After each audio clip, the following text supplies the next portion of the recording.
The verdict of obedience by the Sharia court against the disobedient wife, Muslim wife. It is a love story written in English and translated into Arabic by Dr. A. Ahmed. Copyright. All rights reserved. All characters in this book are fictitious, and any resemblance to real people, living or dead, is purely coincidental. This is a continuation of the narration of our aforementioned story, which is about three Muslim girls who were subjected to gross injustice, severe violence, and abhorrent persecution by Muslim men, the religious imams and leaders, the judges of the Sharia court, the police officers in the Islamic community, and the religion of Islam, and it is hostile and destructive teachings of human rights, which are represented in polygamy, beating of women, female genital mutilation, lack of equality between males and females, inheritance, testimony in court, marriage, divorce, male guardianship over women, wearing the hijab and niqab, and so on and so forth. They are Intisar, Firdaus, and Muna. Chapter 6. The newly married lovers go on their honeymoon in capital city. Lovers in Al-Gadarif city suffer from many kinds of persecution from their parents and supporters of anti-love who hate romance. This is nothing serious compared to the many issues they have faced when they have to meet in private. To overcome such problems, some of them will meet in isolated areas. This is because there are no open entertainment places for lovers. Some lovers took the risk of meeting each other on football fields at night. These stadiums are usually far from residential areas. It has two types of visitors, day visitors and night visitors. Previous visitors use the sport grounds for soccer training, while other visitors came there to drink alcohol and smoke shisha. The most common type of smoking is called bangu, which is Sudanese marijuana. When the visitors at night become completely intoxicated and drunk, the innocent lovers who fall for it will be in big trouble. Many mischiefs occur when these innocent lovers and antisocial elements encounter each other in those isolated places. Just a year ago, a friend was brutally beaten and his girlfriend was brutally gang raped by those night visitors. Since then, no lovers have ventured to meet each other in those dangerous places. This is not the case in the other cities. For example, in the city of Kassala, which is only 225 kilometers from the city of Al-Gadarif, lovers enjoy a lot of freedom. It is common in that city to see lovers holding hands and walking along the bank of the Gach River. Although Kassala lovers enjoyed this freedom, they still envied the lovers in Khartoum city because they heard that in the capital city that lovers meet freely on the bank of the Nile in night and in night restaurants and enjoy complete privacy. Meanwhile, Sami and Intisar are disappointed by the fierce opposition and lack of privacy they face in their city. They long for an opportunity to get away from such unfavorable circumstances for a while. When Sami told Intisar about his father's strong opposition, she told him that if he listened to his father and leaves her, she will drink poison and kill herself. After learning that her mother is trying hard to convince her to leave him and accept Hassan as a life partner, Sami told Intisar that he will burn himself alive if she changes her mind and marries that selfish boy. These threats not only show how much they love each other, but also reveal their hidden fears. They have become victims of their circumstances. They find it difficult to change them. They admitted to each other that things are getting more and more difficult by the day. They asked themselves many times what the solution is. When will they overcome their difficult circumstances and win? When will they unite in marriage? Who will stand by them and help them do this? Sam's father can only pick up the phone and call the police, and thus every plan for their marriage fails. Court marriage is not allowed in all of Sudan. No imam in any mosque would agree to reform their marriage contract without the consent of their families. How long will Mr. Osman al-Taib remain silent? Sami knew that sooner or later his father would plan something to separate them. When Intisar informed her sister of her lover's father's refusal, Firdaus passed the news on to her mother. The mother told Intisar to forget about Sami. According to her mother, the father will not harm his son, and therefore whoever suffers is Intisar. The mother supported her argument by quoting the example of the madman Satur. The father did not harm his daughter, but took revenge on the school teacher, Mr. Satur. According to the mother, Intisar is digging her own grave. She separates the father from his son, and this is too much for a powerful and influential man like Mr. Osman al-Taib. What is she in front of such a huge man? All the police powers is in his hands. He can do whatever he likes with Intisar and her family, and no one will question him. In the midst of these unfavorable circumstances, the lovers Sam and Intisar long for a time of privacy so that they can sit alone and plan carefully and quickly to escape from the expected danger. One day a phone call came from her older sister Farida. She asked her two sisters, Intisar and Firdaus, to come to Khartoum city to meet her at the international airport. Farida knew that her brother Osman was out of town. He went to visit his friend in Kassala city. Then suggested Intisar to Farida, since they are girls, they need a man to accompany them to Khartoum, and no one can be trusted but Sami because he is a good boy. Farida accepted her sister's proposal and agreed that they should travel with Sami. At that time, Farida had received a letter from Sami in which he asked Intisar to be his wife. Sami was overjoyed when his girlfriend Intisar informed him of the news of traveling together to the capital city.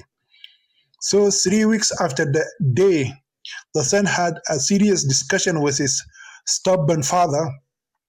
3 passengers reserved their seat on the Al-Taysir bus that leaves for Khartoum city at 10 a.m. 2 of them are mistaken by the other passengers for newly married lovers.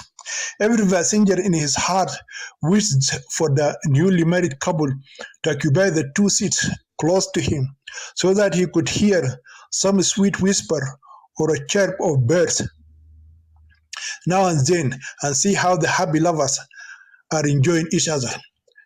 At 9:45 a.m., it is announced that the passengers should take their seats. All the passengers got onto the bus except for the newly married lovers. They are so immersed in talking to each other that they almost forgot their trip. So the third female passenger has to scream at the top of her lungs for the lovers to be brought from the land of their dreams.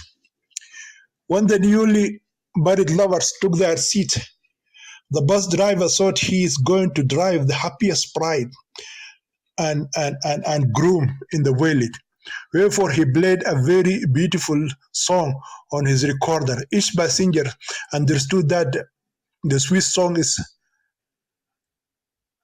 being played specifically and especially for the lovely couple. The driver saw that what a joy it would be if he had a bride as beautiful as the one on his coach as his said wife. Unfortunately, the idea was distorted when he remembered the big quarrel he had last night with his two wives. The rival wives quarreled among themselves at first, and when he intervened, they showered him with very dirty words. Remember their filthy language.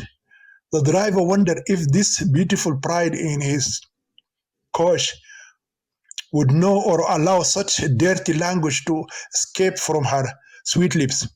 Before he could answer his question, the assistant of the bus approached him and told him that they are already 10 minutes late. This is the problem with many of us, as we judge people by their outward appearance. Now the reader has determined who the newly lovers are. So for the now, let the opinion of the majority prevail. When the assistant reminded the driver of the delay, the bus immediately started the happy journey. The bus assistant came to check tickets.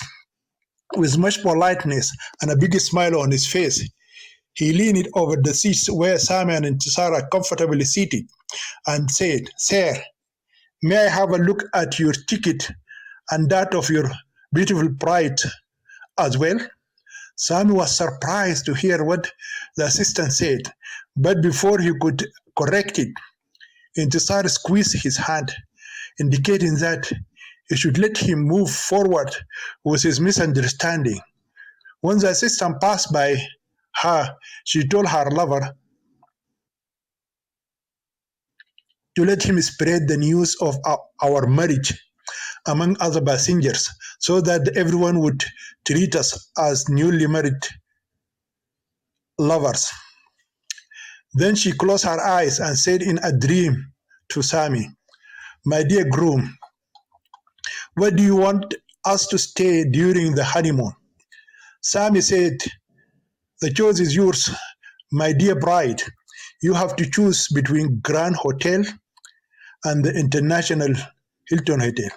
"Really, Sammy?" "Yes, my life. I will take you sightseeing around the capital city. What are the sights we will see in Khartoum? We will visit Hamada's floating restaurant, the Mugran between the two rivers, the Blue Nile and the White Nile, the Chinese Friendship Hall, theater, the Blue Nile Cinema, the National Museum, the zoo, the Ghost Room, and of course the University of Khartoum." Intisar, who had never seen any of these places or the capital city before, allowed Sami to count them one by one on her fingers. When he finished, he looked at her face.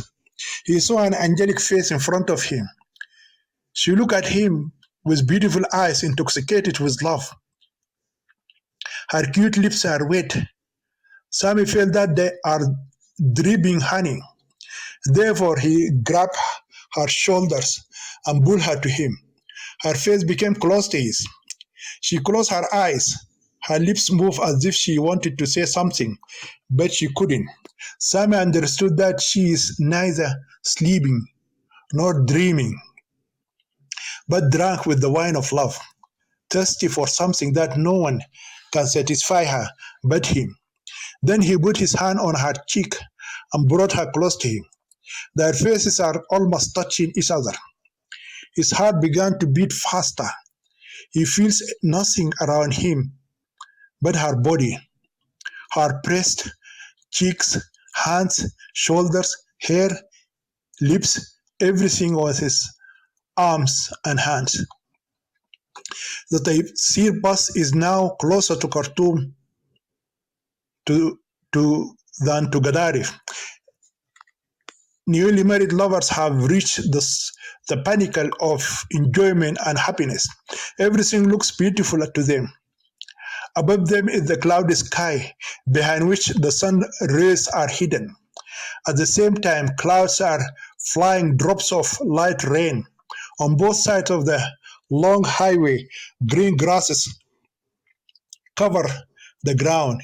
It is like a green carpet spread along the highway for the bride and groom to travel on.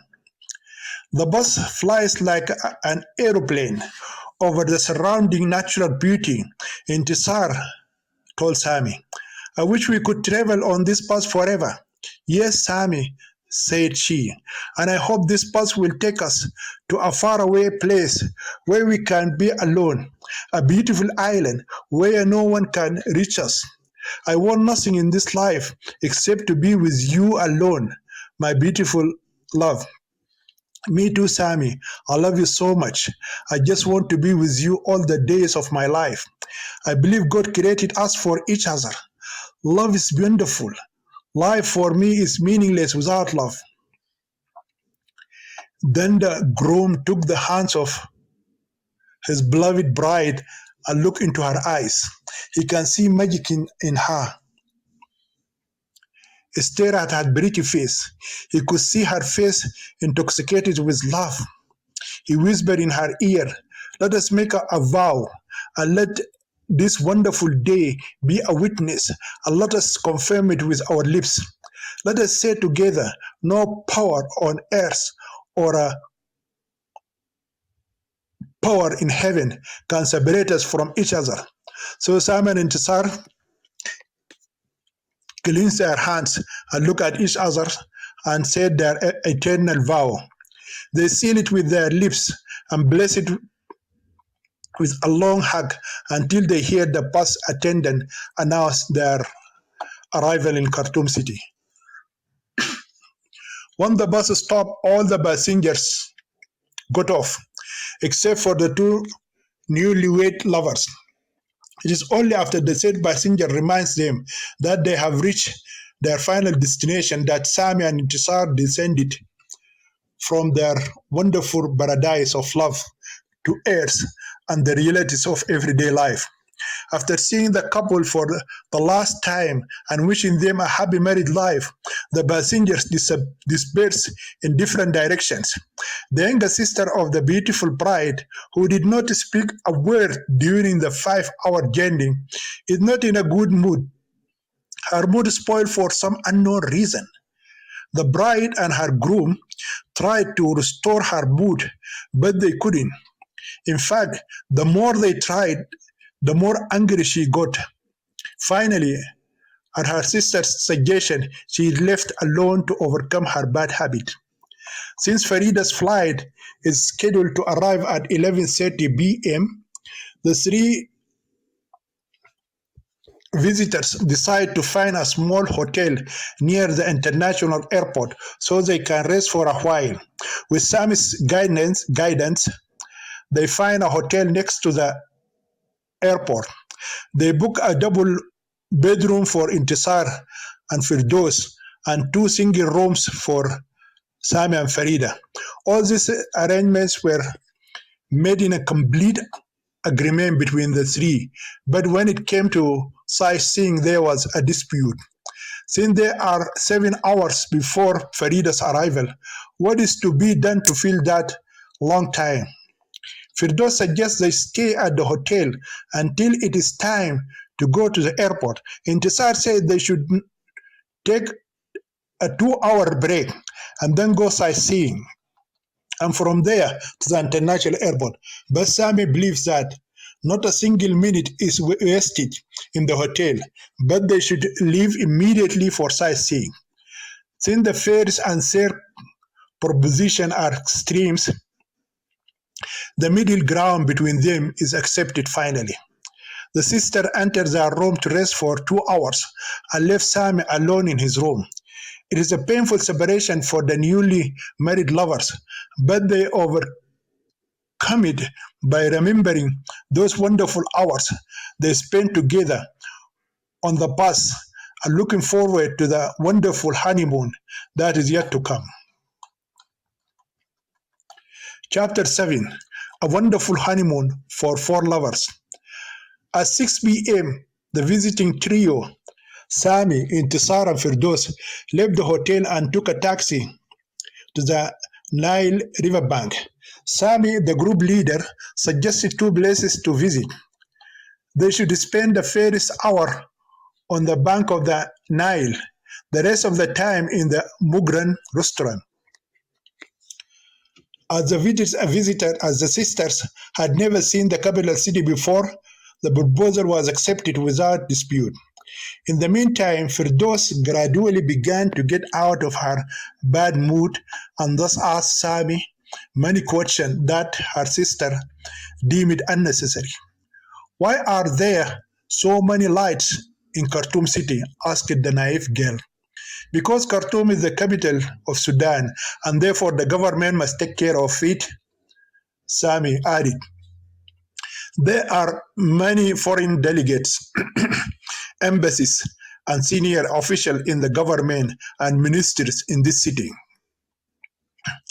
and the palace of the president of Sudan. Why are there so many cars in Khartoum? Because there are many rich people in this city. Why do girls wear remarkably short dresses? Because they are more civilized than our girls in Gadaref city. In addition, the girls in the capital city are subject to the influence of Western culture. Why are so many girls allowed out of their homes without their husbands or fathers? Because many of them are adults and can take care of themselves. Also, most men here don't bother or tease single girls or women who got out unaccompanied. Why do girls hold boys' hands and walk the street shamelessly? Before her friend Sabi could answer the bold question above, Intisar shouted at her sister, Please, Firdaus, stop asking this silly question. This kind of correction has always spoiled the temperamental girl's mood. So she fell again into a trance of her rage. And when the taxi reached the river bank, she sat on a bench far from where Sami and Intisar are seated. Even so, the pretty bride cannot sit on a bench for 2 minutes together. She's overjoyed when her eyes saw the wonderful sight. She told her handsome groom that she wished she could be like a nightingale with 2 wings to fly over this wonderful place and enjoy the natural beauty around. The happy bride excitedly shouted to her good-looking groom, My dear, look at the beautiful moon. Watch its reflection in the river water. There are more than 1,000 bright lights in this place. Look at sailing boats. Sami, please take us into a boat so we can sail along the river bank. Lovers are sitting together everywhere.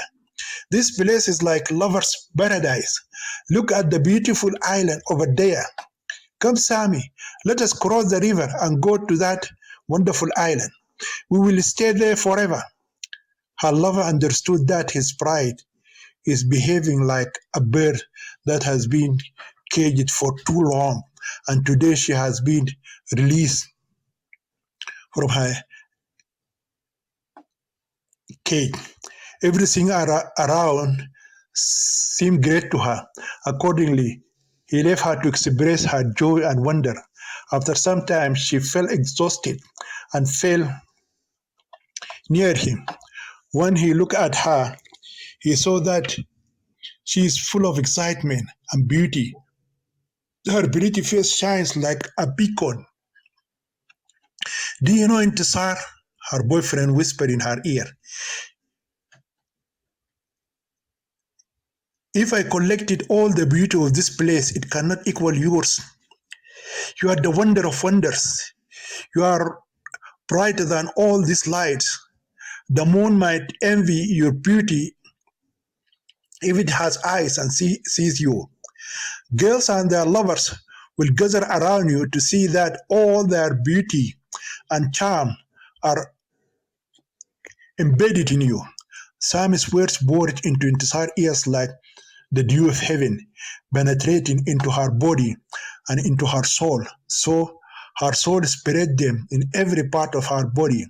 Every part of her sexy body blossomed with beauty. Sammy's eyes stared at her beautiful face for a long time until he no longer felt that she is far from him. He carried her in his arms. She laid her head on his lap and stretched her body on the bench. Sammy brought his face closer to hers. He saw her face like a peacock. She closed her eyes. He kissed her once, twice, thrice. Then the two lovers became involved in a strong passion by embracing each other and sucking the honey from each other's lips until they became one soul and one body. If the newly married lovers had not been in a public place, they would have consummated their marriage and have sex together.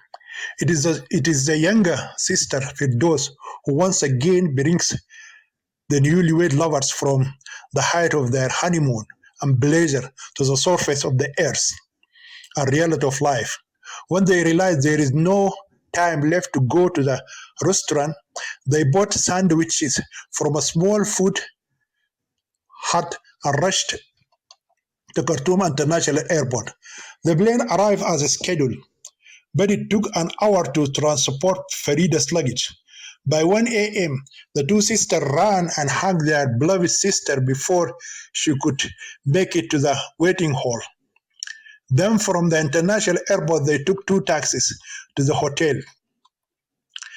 At the hotel, the sister Intisar and Firdaus realized that their sister Farida is tired, so they decided to postpone their conversation with her until the morning. By 2:30 a.m., everyone is asleep.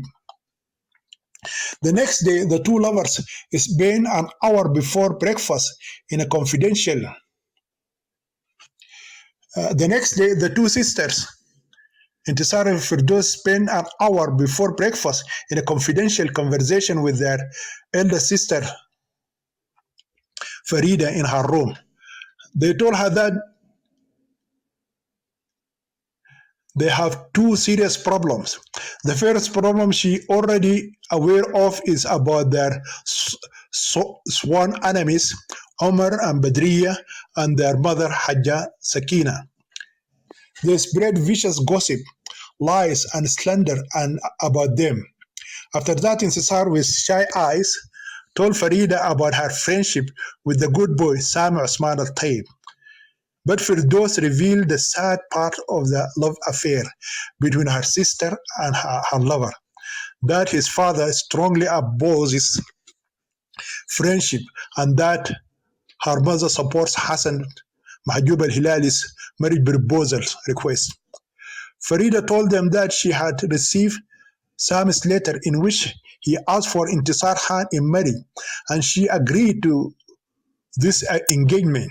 Moreover, she also received a similar request from Hassan Mahjoub al-Hilali, but she rejected it. After the secret talk is over, the four of them met together at the restaurant for breakfast. While they are having breakfast, Farida said that she has money letters and gifts from her friends in Abu Dhabi to present to their relatives in Khartoum city, and that it would take 2 days to distribute them. Sami and Intisar immediately welcomed the idea of spending another 2 days in the capital city. Firdaus is not happy about the delay, but Farida convinced her to stay so she can go sightseeing with the fiancé Sami and his fiancée Intisar. When the newly married lovers learned that their honeymoon has been extended by 2 days, they took paper and pen and began planning their sightseeing. They made two lists. Under the first list, they wrote the zoo, the National Museum, and the University of Khartoum during the day, and Hamada's floating restaurant at night. The second list is very crowded, and because it included the Chinese Friendship Hall, Palace Garden, Youth and Children Palace, Ghost Room by day, and the Blue Nile Cinema and Hilton Hotel Restaurant by night. Sami approved of the first list, but expressed doubts about the second list because it included two films that could not be watched in one day.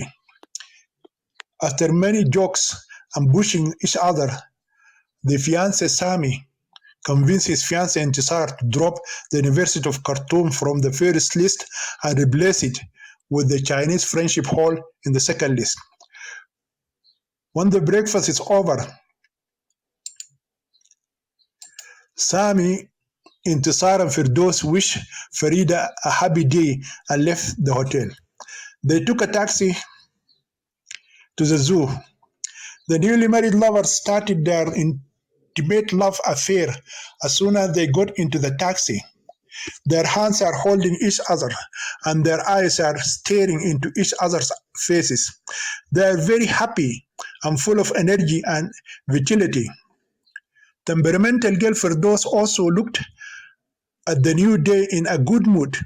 In her heart, she also wished to have a loving friend like Sami.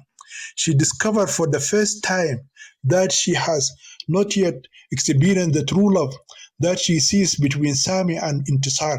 For a long time, she thought she was in love with the boy Dahir Talha and his friend Walid Hamza. She thought it was a good idea to remain faithful to the two boys, and one day one of them would marry her. But today she is beginning to see her fully. She realized she could not be in love with two boys.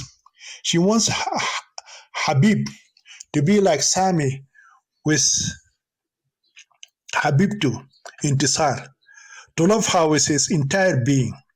It is not his purpose to get married for the sake of sexual pleasure. So when she grows up, he leaves her and looks for another girl younger than her to be his second, then third, then fourth Muslim wife. When she came to this conclusion, the taxi also arrived at the zoo. Sami left the two sisters standing in front of the main entrance and went to buy tickets. After a while, he returned it with another handsome young man.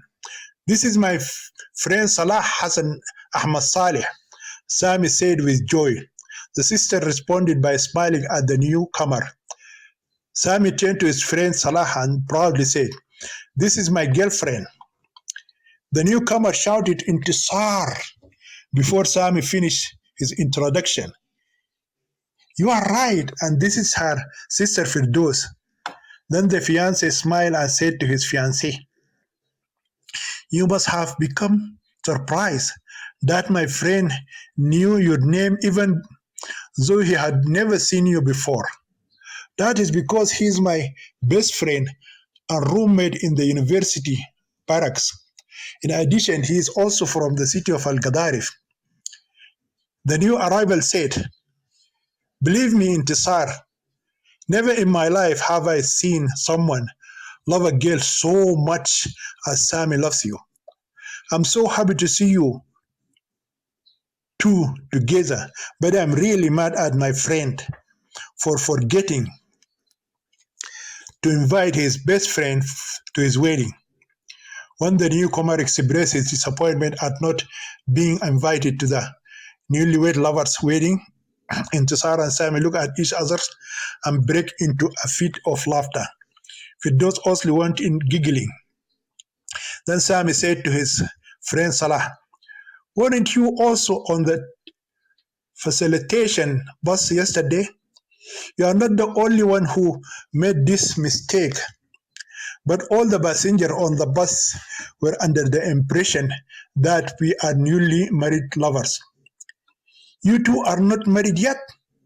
We are officially engaged and will be getting married soon. Am I right in my words, my sweet fiancé?" Intisar cheeks turned red and she looked down, so Sami had to change the subject. "By the way, Salah completed his graduation at the same time as me and is now a big lawyer. He's also from Gadarif city. All this time no one cares about the newcomer more than the temperamental girl. She made a quick account of him. Her prediction becomes more promising when she learns that he has just finished college and attended his graduation ceremony with Sammy. So she concludes that it is not likely that he is married or about to be. She thought in her heart and mind that since he is handsome and she is pretty too, they would probably become friends. With this expectation, the temperamental girl entered the zoo with a fresh heart. Sam's sweet fiancée is delighted to visit the zoo for the first time in her life. She would make jokes and talk to each animal. Sammy had to bull her or push her to move her to the next cage. He looked at his watch and realized that half of the time had been spent in a few cages. Listen, my dear, if you want to talk to every animal, the honeymoon will be spent in the zoo only. Please, Sammy, let me talk to these two cute monkeys. Hello, Mr. Monkey. How are you, Lady Monkey? Do you love me? Sammy once again had to pull her out of her hand. When they passed the cage of the beautiful monkeys, Intisar stopped her fiancé and asked surprisingly, "Where are the other two?" There are at least 4 or 5 cages in front of us. We must run to catch up with them. They raced quickly until they reached Salah and Firdos. Our time at the zoo is over, says Sami. My dear friend Salah, it is time to say goodbye. But if you are free and would like to join us for sightseeing in the capital city, I would be glad if you would join us. In fact, I'm free today and tomorrow. This is the reason I came here to find friends. I would be happy to join you guys for a ride around the town if the sisters don't mind. Of course, I don't mind if you join our group. Indeed, we lack one companion, Intisar said. The three looked at Firdos and waited for her reply. When she saw everyone looking at her, she blushed and looked down and said softly, I don't mind either. The zoo, National Museum, Chinese Friendship Hall Theater, and floating restaurant are in the same area. One can move from one place to another by walking on foot. Wherefore, the four friends walked from the zoo to the museum. They didn't like the National Museum because there was no fun or romance in it. So the time was shortened to half an hour. They went from the museum to a nearby restaurant to have lunch. The restaurant is very crowded. Hence, they had to struggle to get chairs and food. Both Intisar and Firdos, who had never tasted shish kebab food before, said it was the most delicious food they had ever tasted. From the restaurant, they walked to the Chinese Friendship Hall cinema. Inside the hall, they sat two by two. When the movie began, Intisar whispered in Sam's ear, Have you noticed a change in Firdos' behavior today? Yes, I noticed that. She is happy and excited. Did you find out the reason for her sudden change? I think she has found a soulmate. Do you think that is it? Yes, but do you see a different reason? Yes, I do, but I will tell you later. The four friends found the film remarkable and enjoyable as it fulfilled their heart's desires. It is like any other movie featuring a hero and heroine falling in love. They face many problems caused either by their parents or their enemies. During the 2.5 hours, the handsome hero and the lovely heroine fought many battles. In the end, they defeated their opponents and villains and are happily married. Sam and Intisar saw their problem and found the solution for it. Therefore, they left the movie theater happy and full of hope. From there, they went straight to the Hamada restaurant. Hamada Floating Restaurant is the most attractive place for lovers in the capital city of Sudan. It is a large floating ship housed near the riverbank. It is wonderful place, design it. The chairs are arranged two by two or four. Only the red lights are on. Every couple looking for privacy and decent entertainment will not find a suitable place like Hamada Floating Restaurant. When the four friends entered, they stood motionless and said in unison, "Wow." A pretty girl who is one of the waitresses quickly approached them and asked them in a soft voice to take their seats and be silent. Sam and Intisar occupied the first table they came across, while Salah and Firdos walked away with four tables and sat down. When the beloved girlfriend overcame her surprise, she whispered to her boyfriend and said, "It's quite like the land of dreams. I can't believe that such a wonderful place is in Sudan." "Me too, my dear. Do you remember the places where you used to meet in Gadar City?" "Yes, I remember. On open roads where everyone's eyes were on us, and all of them are gossiping against us. Now we can see the huge differences between the two cities." "Sami, do you think that when we get married, we'll have a better honeymoon than we do now?" "Yes, it will be 100 times better honeymoon than this short one. You know, my dear Intisar, when we are married, I will take you around the world to see the seven wonders of the world." "What are the seven wonders of the world?" "They are the pyramids of Egypt, the hanging gardens of Babylon in Iraq, the statue of Zeus in Greece, the Leaning Tower of Pisa in Italy, the Great Wall of China, the Taj Mahal Palace in India, and the Statue of Liberty in America. Indeed, my beloved Sami, you will take me to all these foreign countries." "Yes, and I will. Yes, I will. And I will prove to you that you are the most wonderful of all those wonders." Since the Mughal Emperor Shah Jahan built the Taj Mahal Palace in memory of his beloved wife Mumtaz Mahal, I'll build you another palace in Sudan, even more beautiful than the one in India. We will live in this palace forever. Yes, we will live in it forever. Please, Sami, let us stay in this city forever. It is meant for lovers. I don't want to go back to those hostile areas. Everyone in that city hates us. I promise, as soon as we get married, we'll move to this wonderful city. I love you, Sami. I love you too, Intisar. Then the lover waited for his beloved to complete her words, but there are no more words coming out of her sweet lips. Look at her beautiful face. She closed her lovely eyes. He saw the cool breeze playing with her long hair. He put his hand on her hair and started to smooth it out.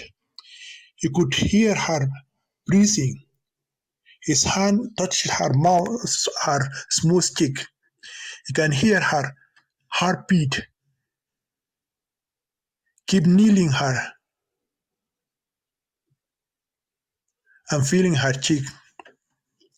They remain. He keep feeling her smooth cheek. They remained silent during that wonderful moment. He approached her ears and began whispering words of love into her soul. When those words failed to contain his strong love for her, his lips met hers. She responded to him, and her soul began to saturate her deep love for him from the fountain of their love. In that passionate kissing, they kept drinking from the fountain of their love for a very long time. It is the bride who came out of that wonderful time first. With sleepy eyes and dreamy head, she asked her groom what time it is. But before he answered her question, he saw that she put her hands on her head and opened her eyes wide in astonishment. Sammy followed her as she stared, and he is surprised to see that the new friends are having a good time kissing one another too. What to do, Sammy? I think we should take it easy. Just ignore her without trying to figure out if she's serious or not. Of course, we have to find out, but we have to do it wisely and with love. Also, don't forget that love has no time or a condition to start. Do you trust your friend Salah? I have known Salah for 4 years. We live together in the same room at the university barracks. I know him as a respectable and trustworthy person. When he is committed to a cause, he will remain loyal to it until the end. With your words, I will trust him to be my younger sister's new boyfriend. I assure you, Salah will not disappoint you or deceive your small sister, and he will be the most suitable lover and life partner for Firdaus. When everyone falls asleep that night, Firdaus is left awake alone, thinking about her life. She believed in certain unwavering, rigid religious and social principles, which she was taught in school and in home. This principle made her believe that she is a woman created for one specific purpose. She is inferior in religion and intellect. The main purpose of her life to marry and have children. She must obey her husband and make him happy. If she failed to perform her duties as the wife, her husband would divorce her and marry another woman. Therefore, she must be careful not to lose her husband.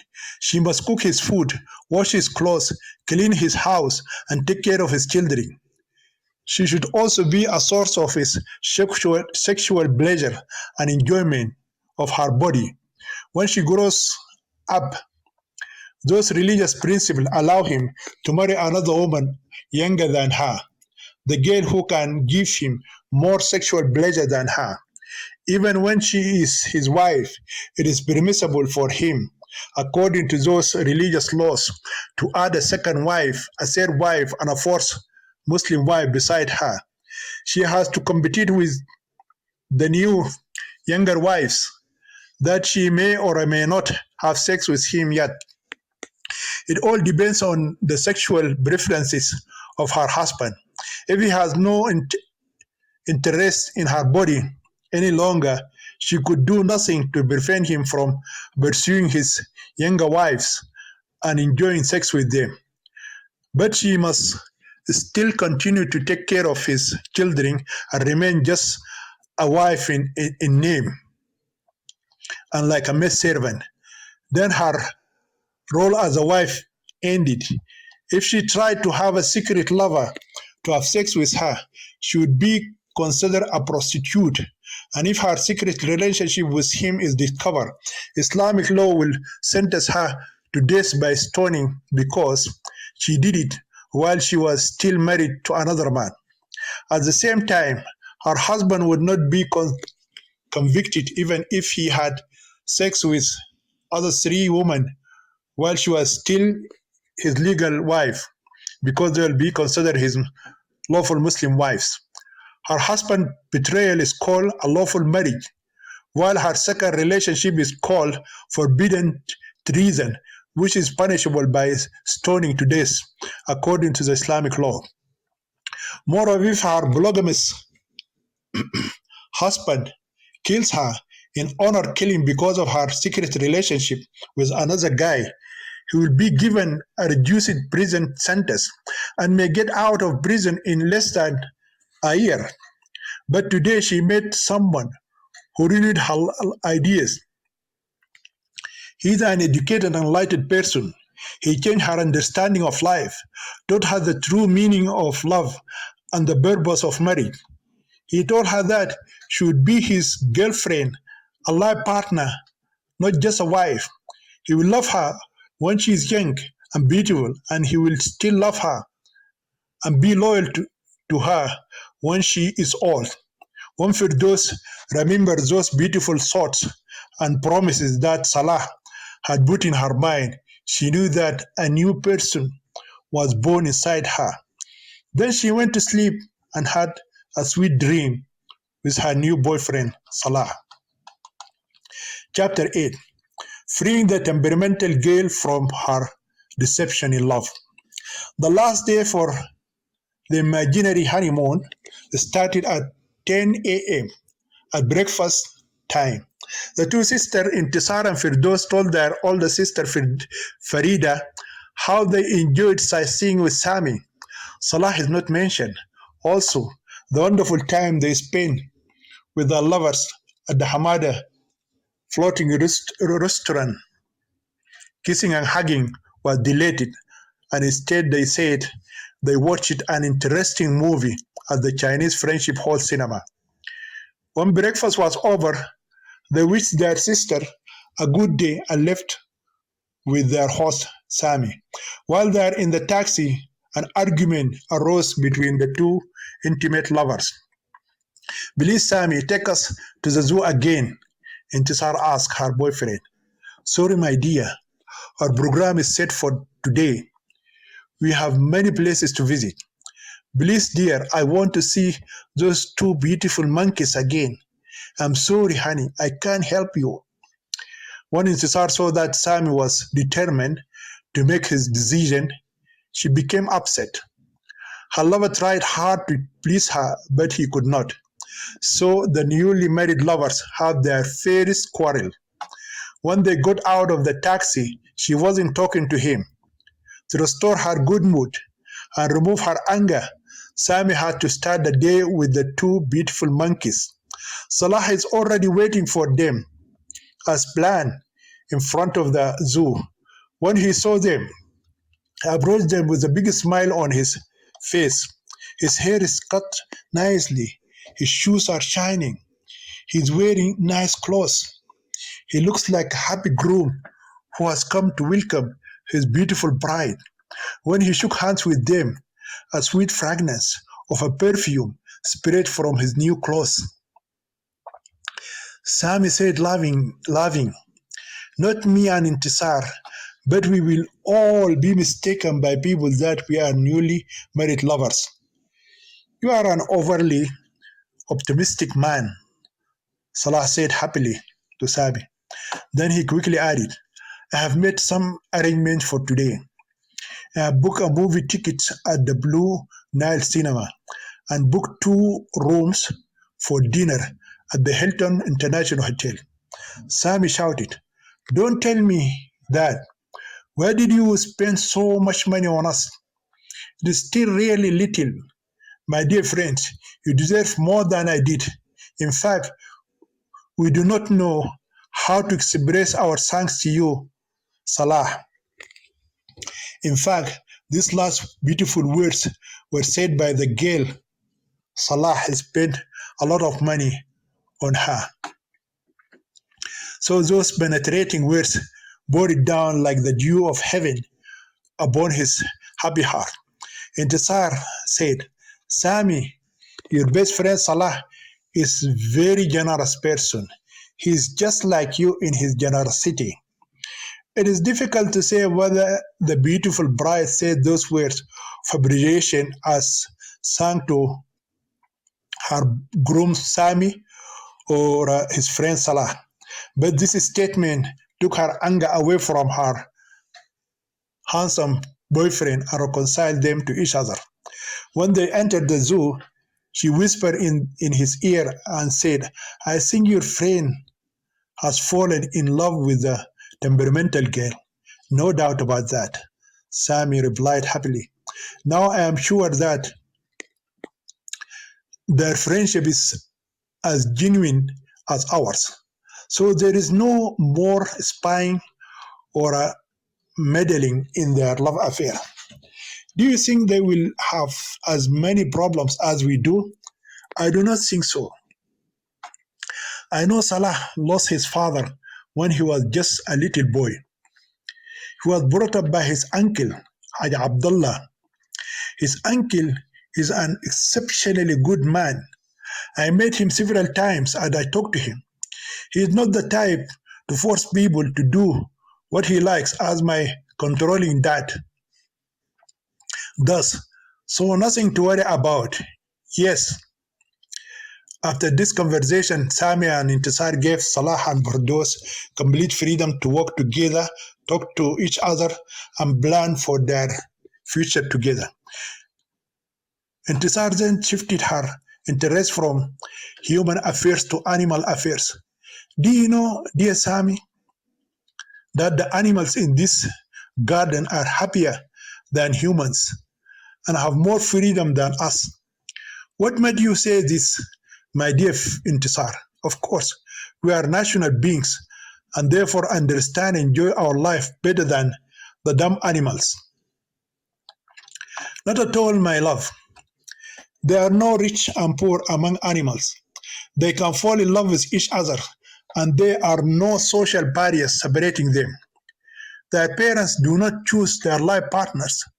One animal does not have two, three, or four wives as at the same time, as Muslim men are allowed by the Quran to do.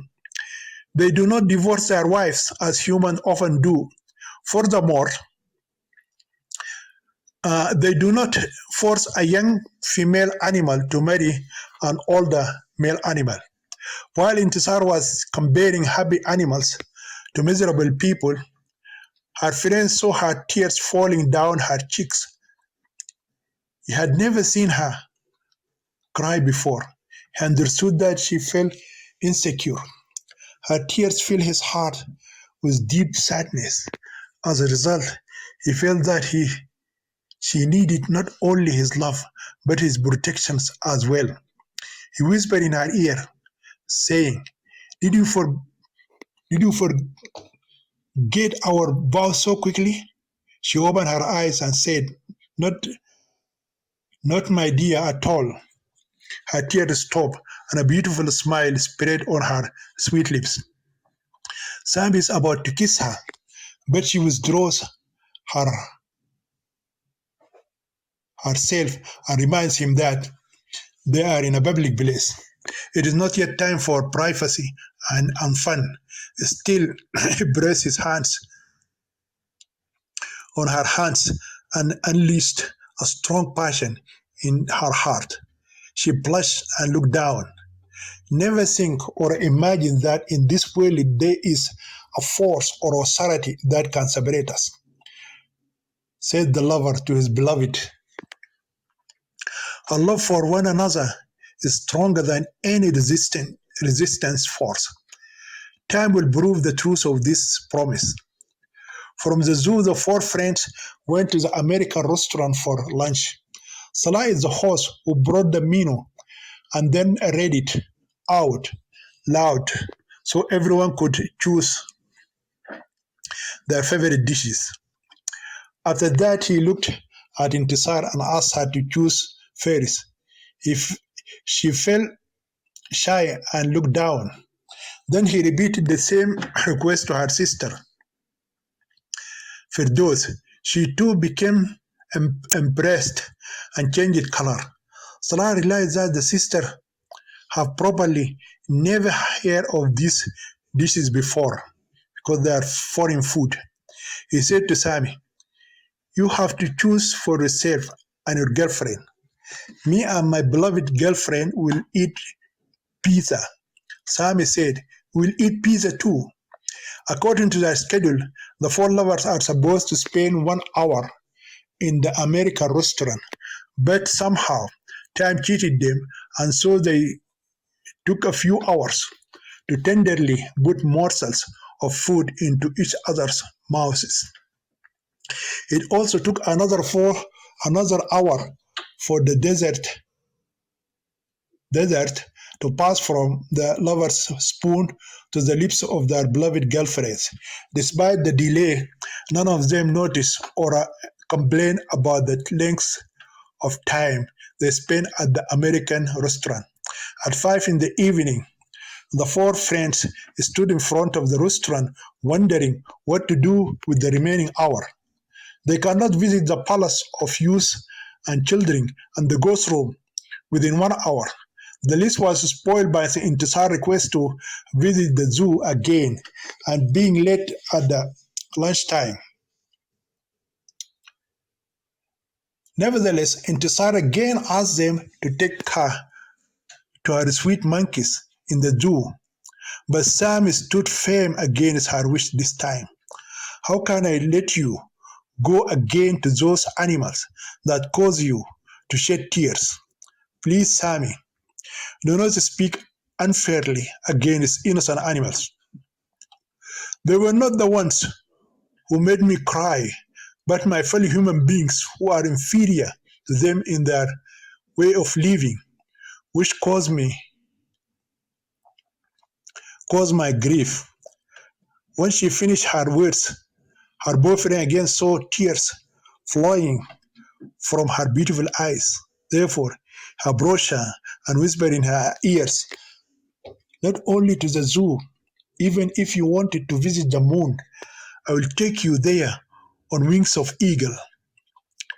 When the four friends went to the zoo again, they couldn't walk around because of the heat, so they spent the hour under shades of trees. The Blue Nile Cinema is also known as the University of Khartoum Cinema.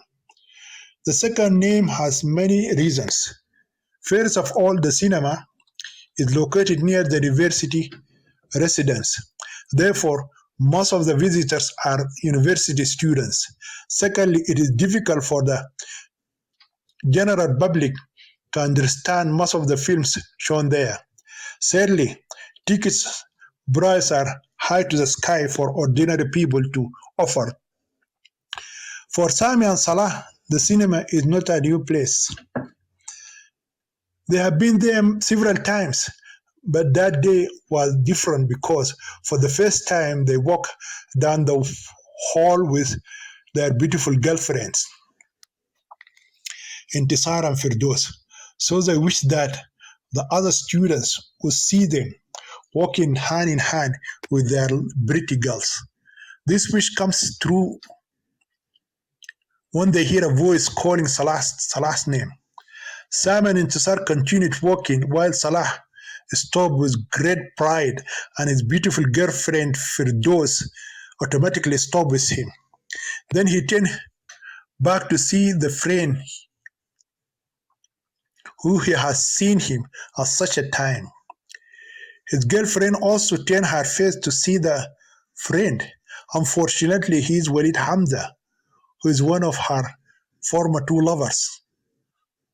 Salah proudly told Walid, meet my new girlfriend, Firdos Ibrahim Mustafa Jabir. Then he turned to his beloved and said, this is Walid Hamza, one of my best friends at the University of Khartoum. The temperamental girl has been caught up in the act of cheating in love. She is confused. Her terrible mind started to form many thoughts to escape. Starting from that idea, the girl will wish that the earth would open up and swallow her, or that she was not born to face such a difficult time, or that the ceiling would fall on her. When she realized that none of those illusions could happen, she had to face the difficult situation. So she looked first at her former lover, then to her new lover, and said, I know Walid Hamza. He is living near my house in the city of Al Gadarif. He is our neighbor. After that, she turned her face and walked out with her new lover, leaving behind the deceived lover standing like a statue. Every one of the four friends enjoyed the fun of watching the interesting movie except for the moody girl. Her conscience continues to trouble her throughout the movie. She struggles with the question of how she could so easily walk out of the life of the person who loved her for so long. She had received many gifts from him. She knew very well that he loved her. He told her many times that he would fulfill her wish by taking her to Khartoum city to see the beautiful scenery and wonder sightseeing. His wish was finally granted, but with another person who claimed to be her boyfriend as well. What shocking news for her second lover, Zahir Talha, when Walid Hamza tells him about her love for cheating boys. She is desperate to be able to cancel the flight back to Belarus City. How does she show her face again to her former lovers, Walid and Zahir? How can she get out of this critical situation? Is she telling the truth to her new lover? What will Salah think of her after she has already told him that she has no other lover? The film began and the film ended, but her disturbed conscience did not allow her to understand the content of the story. When the movie ended, Salah is shocked to see his beautiful new girlfriend weeping, her tears falling down her smooth cheeks like a mid-autumn torrential rain. Salah shouted, "What happened to you, my love? Why are you crying?" She couldn't answer his question but continued crying. When her said boyfriend insisted on knowing why, she promised to reveal an important secret about her life in the restaurant of the Hilton International Hotel. The last day in the capital city for the two sisters so far is not a particularly good day as they both shed hot tears. The last visit will determine whether it can be called a honeymoon or a sad trip. At 9 p.m., the four lovers took a taxi from the Blue Nile Cinema to the Hilton Hotel. It is a 20-minute drive away. The hotel's restaurant is located on the 25th floor. Intisar and Firdaus had never been in an elevator before. Accordingly, their wonders started from there. Each one of them holds her lover's hand tightly, not out of affection, but out of fear. When the elevator reached the restaurant,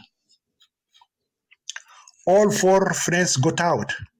They are amazed at the splendor of the wonderful spectacle. Intisar is the fairest lover to show admiration. "What an amazing beauty!" exclaimed the beautiful bride happily. "Do you think heaven would be more wonderful than this place?" None of the three other lovers took notice of her amazing remark. They all stand like statues and stare out at the magnificent light of the capital city at night. It is like Paris at night. They look through the windows glasses at the illuminated city. They can see the Blue Nile and the river and the White Nile coming together at the confluence of the Mugran and forming the mighty Nile River. From there, the Nile River begins its long journey to Egypt, which ends at the Mediterranean Sea. There they can also see the beautiful Tuti Island, the zoo, the Chinese Friendship Hall, Nile Street, a big bridge, the Hamada floating restaurant, and River Nile and riverbank. They remember the great times they had in those beautiful locations. They felt like birds flying over the city and seeing its amazing beauty at night. Let us fly over the city and visit all those places. We have been there together, Intisar whispered with dazzling eyes and a musical voice. We'll fly forever. We'll never come back to Earth. We will make the moon our love nest and the stars our romantic homes. We'll be there forever. While Intisari spoke with her poetic verses, her lover saw her face shining with amazing beauty. Therefore, he said, "My sweet girlfriend, you are more beautiful than the moon, the star, and this wonderful sight. I see the beauty of the whole universe concentrated in you." While the fairest two lovers gaze at the stunning beauty and express their deep love for each other and the amazing sight, the second two lovers, Salah and Firdaus, have already disappeared into their cabin. They are in a hurry to discuss an important secret that caused many tears to fall from the eyes of the temperamental girl. Salah said, "Now, my love, Firdaus, we are all alone. Please open your heart and tell me what the reason for your Peter crying is." These words encouraged her, so she decided to get rid of the burden she had carried since she met Walid Hamza at the cinema. But fear gripped her heart when she thought of her new love's reaction to her disturbing secret. "Dear Firdaus, if you keep this secret from me, we cannot build a good friendship. Love built on trust, clarity, and openness will last." Those words forced the temperamental girl to open her mouth and let out the secret of her heart. "2 years ago," Firdaus said quietly as her tears began to fall again, "a boy sent me a little message saying that he likes me and wants to be my friend, and understood that he loves me. Whenever he came from Khartoum city, he brought me beautiful gifts. He told me several times that there was something he would like me to know, but he never said it to me. I guess he thought I wasn't the right age." "How old were you when he sent you that love letter?" Salah asked. "I was 13 years old." "What do you think he will tell you when you reach the right age?" "He wants to marry me." "But what made you cry at the cinema? Did you see something that caught you wrong in the movie?" "Yes, when I saw your friend Walid Hamza." "He is Zahir Talha's friend." "Who is Zahir?" "It is the boy I'm talking about." "You mean your lover?" "He is not my boyfriend." "What is he for you?" "I just like him as a cute boy." "Why were you upset when you saw Walid?" "Because Walid also had the impression that I love him too." "Did he also tell you that he likes you?" "Yes, he texted me last year and told me he loves me." "Did you reply to his love message?" "Not at all. But one of his sisters told me that her brother asked his parents to ask my mother for my hand in marriage." "What did you say to her?" I smiled and remained silent. My dear Intisar, silence is acceptance in our Islamic culture. When a lover asks the girl if she loves him, and if she remains silent, it means that she loves him, but she's shy to admit it. Likewise, if a Muslim girl is asked if she is satisfied with marrying a specific boy and does not refuse and remain silent about that, she agrees to marry him. "Not at all," the temperamental girl cried angrily. "I did not say I want to marry Walid Hamza. This means that you made no commitment when his sister told you that what her brother told his parents." "Not at all, but I accepted his gifts." "You made him believe that Believe like you did with Zahir that you are in love with him too. The temperamental girl remained silent. Her said lover realized that she has confessed her infidelity to those two boys.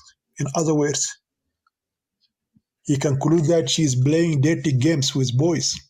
She loves to take cute gifts from boys and pretend she likes them when she doesn't. Also, Firdos, now you made me think that you are in love with me. Once Allah spoke those words,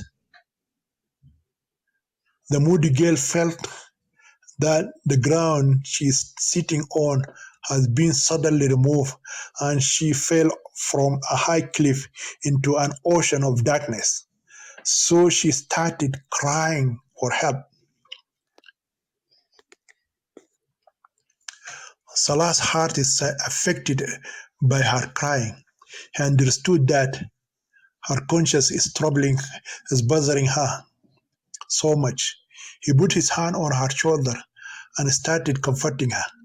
I'm so sorry, honey, if I hurt your feelings. I didn't mean to be harsh on you. I still love you. His tender touches and beautiful words of love made her stop crying, but tears continued to fall from her beautiful eyes and to her smooth cheeks.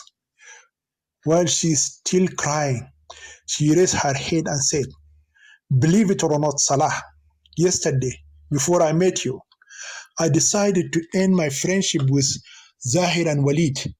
When I saw the way Sami and Intisar love each other, I realized that my feelings for those two boys were not real in nature. It's just a feeling and fleeting affection I had for them. So I decided to look for someone who I can love with all my heart and forever. When I saw you yesterday, I felt that you were the person I was looking for. Wherefore, I immediately responded to your love.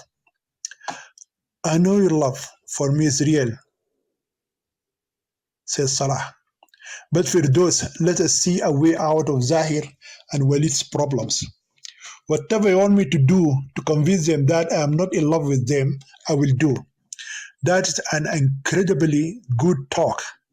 This is what you must do. Once you return to Gadarif city, you must write to them and explain your feelings towards them. Also, don't forget to tell them that you love me. I promise I will do as soon as I get home tomorrow. When the temperamental girl promised her true lover, Salah, she felt great relief from the heavy burden she carried in her heart ever since she saw Walid Hamda at the Blue Nile cinema. Then she felt that Salah's hand began to remove the traces of tears of repentance. In fact, he not only wiped away the tears, but also brought healing to her troubled conscious, consciousness. Then his lips began kissing her heart with a strong sigh. She responded to him, and both went into passionate kissing and hugging. Meanwhile, the other intimate lovers are still in the trance of their deep love. Oh, Sami, said Intisar, after she drank from the wine of love. I'm serious. Let us fly over the city. I'm full of love tonight. I know my love for you will keep me from falling. Let us visit those wonderful places where we bore our love. My beloved Intisar, make this unique night a witness to my words. My love for you will be forever. It is the blood that runs in my veins. It is the breathing that keeps me alive. My love for you, Sami, has become more than my heart can contain. I want to fly over this city and scream that I love you. When she said those poetic words, she lost her strength and fell into Sami's hands. Her lover took her in his arms and entered their cabin, helped her sit on his lap. When he looked into her beautiful eyes, he realized that she is neither unconscious nor asleep, but rather drunk on the wine of their true love. Her beautiful eyes looked at him, and her lips uttered words he could not understand. Her face sparkles with beauty, her eyes shine with innocence, her sweet lips drip with honey. He took her in his arms and started kissing her. She answered him and started kissing him too. He felt her tongue slide between his lips. He started sucking from it. During these love raptures, the two lovers kept kissing each other until they climaxed. Perhaps they might have sex and become one body and one soul if Salah and Firdaus have not come and knocked on the door of their small private cabin and separated their bodies from each other. Chapter 9: Conspiracy Against the Lovers. At 12 noon, the Al Taysir bus started its journey to Al Gadarif city. Many unfavorable changes occurred on the return trip. As soon as the bus started, the driver played a sad song. It talked about a lover who left his beloved and fell in love with another girl. The song is naturally rejected by the four friends, especially the temperamental girl, Firdaus. Besides that, the bus attendant is very rude in dealing with the passengers. He had unnecessary disputes with the three of them. When he came to Intisar, he addressed her as the lady and madam. In addition to all this, the lovers are separated in their seats. The two sisters are sitting together. Their friends took two seats behind them, while Farida sat in front of her sisters. When the bus had run for half an hour, all the passengers fell into a deep sleep. The four lovers stayed awake, giving themselves over to imagination and memory. The sisters are reminiscing about the wonderful time just past, and the friends envision a bright future yet to come. The driver stopped playing the sad song. He is driving in a bad speed. He's crazy fast. The system falls asleep and snores loudly. Even the weather sometimes becomes hostile. On that day, the sun spreads unbearable heat. The bus stops 4 times for police checks. The passengers are angry at the police authorities. How could they force citizens to line up 4 times in this unbearable heat? But in all those unfavorable circumstances, the lovers continued to rejoice. When the bus had traveled for a few hours, the friends began whispering plans to meet again. First, they decided to meet once a week. Salah suggested a deserted road he knew for their meeting. The proposal was accepted because there was no alternative. Besides that, they planned other ways to keep in touch. Sami must invite Intisar, Farida, and Firdaus to see a movie. He will also call his friend Salah to watch the same movie. Girlfriends should ask their sister Farida to call their boyfriends to her birthday party at home, which is coming soon. Salah then has to pretend that he is touched by the generosity of Frida and Sami and thus invite them all to lunch at his home. During this gathering, Farida and their mother, Sarah, must be informed of the new love relationship between Salah and Firdaus, and they are officially must be engaged. Then the question of when the four lovers should be united in marriage is to be answered. They agreed that their marriage date should not be in the distant future. Meanwhile, Intisar's mother was at home full of joy when she was informed through the phone that her beloved daughter Farida had arrived safely. On the very day the lovers left Khartoum city, the mother is busy preparing a great feast for her three daughters. She got up early in the morning and started cooking. The hours passed slowly, and she never felt tired of or in need of an assistant. She's a sick mother, and her back is half bent because of the many years she had spent cooking bread, crumbs, and food at home and selling them in the big main market. Those lean years are over, and now Farida is the backbone of the house. Wherefore, for the mother, her daughter Farida is not just a girl, but a boy. Her heart's desire is to see her get married and have her own children. While the happy mother is busy cooking, she hears someone knocking on the outside door. The visitor uses a stick to announce his arrival. He bangs on the door like the police. Mother stops cooking and rushes to the outer door. Since she isn't expecting a visitor, and the way the knocker announced his arrival is uncivilized, she decided to look through the secret hall before asking who is there. Through a small hole, the mother saw the face of the rejected lover, Hassan Mahjoub al-Hilali. He is also a handsome boy and is highly above average height. Although his face did not reveal the purpose of his coming, the mother jumped to the conclusion that he has come to ask for Intisar's hand in marriage. The mother heard about his marriage proposal from her daughter Firdos, but it did not go so far as to attend in person.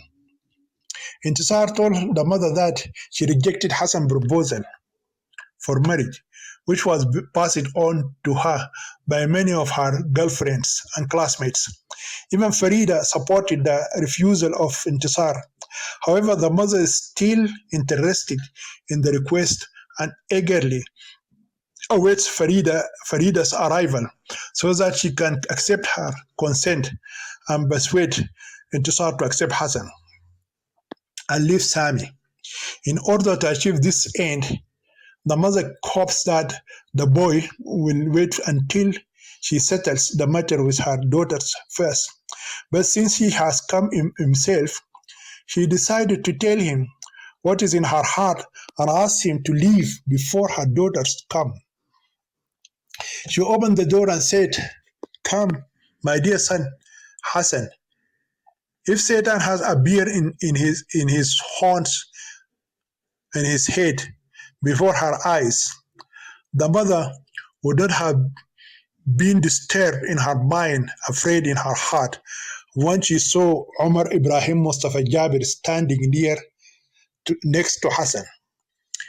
He is the son of her late husband's first wife. Therefore, she is her enemy and rival wife." The mother's friendly smile died instantly, and her face became extremely hostile. She's about to yell at Omar and close the door on his face. Before she could do so, the two unexpected visitors entered. For some time, the mother tends to go out and leave her house before the visitors enter. She unintentionally followed her visitors inside the house. The two visitors sat down. The mother asked at Omar and said angrily, "Why did you come here? Am I not allowed to come to my late father's house? This is not your father's house. It is my daughter's house." "Listen, woman, I didn't come here to argue with you about the property. I came to talk to you about my sisters. Yesterday they were your enemies and bad girls, but today they are your sisters. They are my sisters yesterday, they are my sisters today,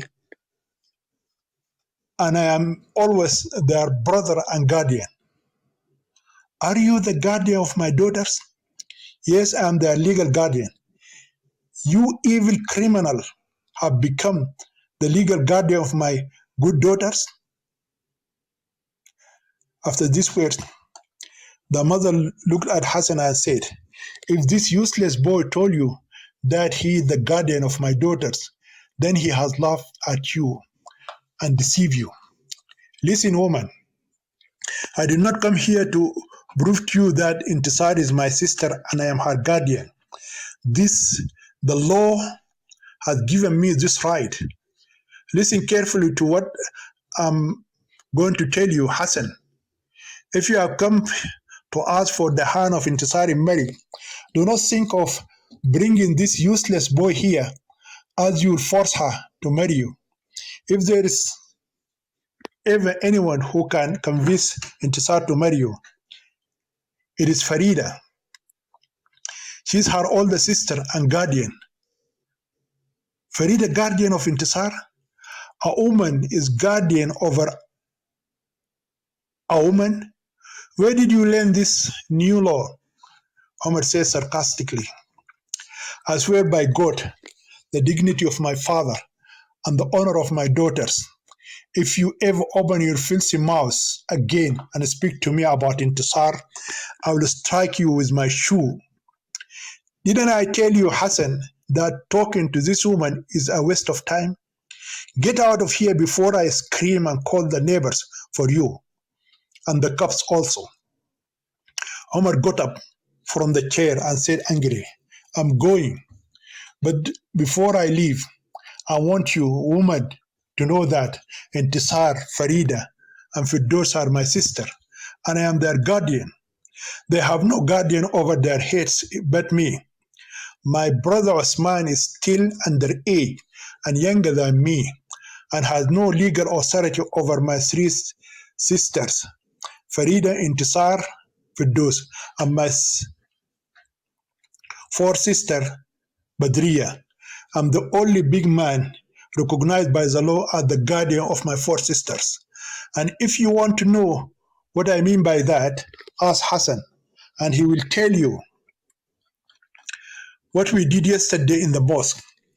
Before the mother could know what he meant by his last statement, Omar left the room, headed toward the outer door, and left. What did you do in the mosque? The mother cried on Hassan's face. He married me to Intisar as my legal wife. When Omar broke into the house and demanded by the force of Islamic law Intisar as the halal Muslim wife of Hassan Mahjoub al-Hilali, the whisper of the four lovers are interrupted by the violent shaking. By this time, the Al-Taysir bus came out of the smooth highway and entered the rough road of Al-Gadarif city. The violent jerking and shaking caused the assistant and the passengers to wake up from their slumber. Each passenger thanked God and congratulated his neighbor for their safe arrival from that dangerous journey. When the bus reached its final destination, the assistant quarreled again with four other passengers, including Intisar. This time, the fights were caused by the way he threw their bags off the bus as if they were trash of a garbage container. With grim faces, the passengers took their thrown bags and left. Some of them cursed the assistant, the driver, and even the police authorities before they left. Friends also became happy to leave that bus and its emboldened assistant. Salah and Sami insisted on accompanying the three sisters to their home and helping them unload their heavy bags. Farida, Intisar, and Firdaus took the ferry's taxi and left. Sami and Salah followed them in the next taxi. The two younger sisters began to argue about who will go first and inform their mother of their older sister's safe arrival in the city of Al-Gadarif. The argument turned into the two harassing each other. Farida told them to please stop naughty girls fighting in front of the older sister. Give me a coin and I will settle your dispute. Let us see who will be chosen. Here is the coin, said the younger sister Firdos. Unfortunately, the taxi arrived home before Farida could cast lots. The two sisters opened the cabin doors and rushed toward their front door. It is a happy moment for Farida to see her lovely sisters racing against each other. My mother, yelled the two sisters in unison. While they are screaming, their hands are banging on the outer door. They hear their mother's voice saying, I'm coming. Then she opened the door wide and ran to her eldest daughter, hugged her, and began to cry. My daughter Farida, you have come at the right time. You know, my beloved daughter, after the death of your late father, Ibrahim, we have no one to stand by us and protect us from our enemies but you. When the mother says those words, she started crying again. Her other daughters went to her and started crying too. My daughter Farida, our enemies have taken advantage of your absence and have done us much evil. They falsely accuse us. They curse your name and the name of your innocent sisters and the names of your innocent sisters and accuse you, all three of you, of doing bad things and having wrong relationship with boys. Yet we endured all and did not take revenge on them. We left them to be punished by God. Farida said, I know everything that those people did. My mother, my two sisters, told me everything. You know, I trust my sisters. No one can harm them as long as I am alive. I know that, my daughter, you are their sole helper and guardian. You will fill the mouths of their enemies with dust and ashes. And again, the mother began to cry. Mom, aren't you happy to see me again? Why do you cry all the time? Rejoice and be glad that I have come to spend 2 weeks with you. My daughter, I'm waiting for the time to see you at home with your husband and children. Your marriage is a desire of my heart. For many years, I have waited for the day when you will be rewarded for what you have done to your sisters and brother Osman. Today is the day when I am supposed to rejoice and be happy, but our enemy has turned this great day into sorrow. He broke my heart, but God breaks his heart and turns all his days and the days of his mother Sakina and sister Badriya into grief. When the mother spoke these words, Farida, Intisar, and Firdos rose to their feet and opened their eyes and mouths in fear. They understood that their mother is about to tell them about an evil done by their half-brother Omar. Sami and Salah also stood and waited to hear the sad news. Then Farida woke and sat in front of her mother and said angrily, Tell us, mother, what did Omar do? Don't hide anything from us. Before the mother could spread the sad news, she looked at Sami and Salah. Apart from Sami, he has become a member of our family. He is now the fiancé of Intisar, and this is Salah, his best friend. Today Omar came to me and brought Hassan ibn Mahjub al-Hilali with him. He asked me about Intisar and understood what was in his heart. Then I looked at Hassan and said to him, if you want to win my daughter Intisar as a wife, Omar is not her guardian. You have gone to the wrong person. Wait, Farida. She's the only person who can marry my daughter to you. When I told him this, he answered me angrily and said he had already written a letter to Farida and asked for Intisar's hand in marriage. He said that you wrote in your reply that Intisar is free to choose her life partner. And since she told you no, this is the end of the matter. I told him Farida is to blame for her response, and yet she is the only guardian that Intisar has. Wait a day or two until she comes back from Abu Dhabi, and I'll talk to her about your marriage proposal. I also told him, I know you are from a good family, but please don't bring us this lifetime criminal again. And when I said that, Omar opened his mouth that smelled of liquor and said angrily, what I want to do is what I did yesterday in the mosque. I gave my sister Intisar in a lawful Islamic marriage to Hassan Mahjoub al-Hilali.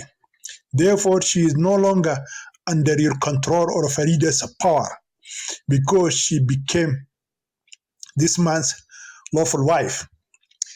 When the mother finished narrating her conversation with Umar and Hassan, everyone is shocked. Farida rose to her feet and angrily said, how could such an evil plot be committed against my sister Intisar while I am alive? Could an evil person like the criminal Umar sell my sister as if she is his father's property? While Farida was speaking, the lover Sami went to his beloved fiancée and hugged her tightly. His whole body is trembling and is sweating from head to feet. His face is also filled with anger.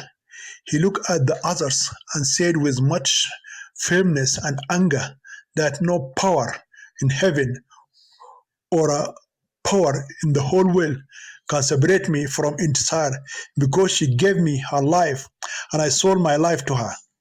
With every word he said, he tightened his grip on his beloved girlfriend, but she did not hear a single word of what he said. Her mind went blank when she found out she's a married woman. When she no longer responded to his words, he looked at her face. He saw that her face had become lifeless. He started shaking her body and shouting in her ears, Intisar, please don't go and leave me. Nobody can take you from me. However, his beloved girlfriend did not respond to his aberration and words. Therefore, he has passed out too. Both lovers collapsed to the floor. Intisar's body over Sami's body. The mother Sarah also lost consciousness when she saw her daughter Intisar collapse in front of her eyes. Salah is the first to overcome the shock. When he saw the two lovers collapsing and falling to the ground, he grabbed Firdau's hand and shouted in her ears, where is your phone? We must contact the doctor. The moody girl shouted angrily that the police should be called to arrest the criminal Omar too. Salah grabbed her hand and took her out of the room before she too collapsed. The angry girl runs with her lover, not knowing if he will take her to call the doctor or the police or even run away with her before someone else marries her too. When they went out, he stopped her and shouted again, where is your phone kept? She took him in two wrong directions before she could show him the right one. Salah snatched the phone and called the number of the first doctor that came to his mind. Then he put down the phone and grabbed his girlfriend's hand and again led her out of the room. Then he said, go to the kitchen and bring me a jug full of cold water. The temperamental girl ran toward the kitchen while her lover returned to the room. He found Farida and managed to pick up her mother and put her to the bed. Help her take the two unconscious bodies of the lovers and put them together on the other bed. His girlfriend came and brought a light jug of water. She handed it to her boyfriend. Salah poured some cold water first on the mother's face, then on Sami and Intisar's face. Only the mother responded and opened her eyes. At that time, they hear heavy knocking on the outer door. Salah went out and came back with the doctor. How did that happen? The doctor asked. Please tell me in a few words.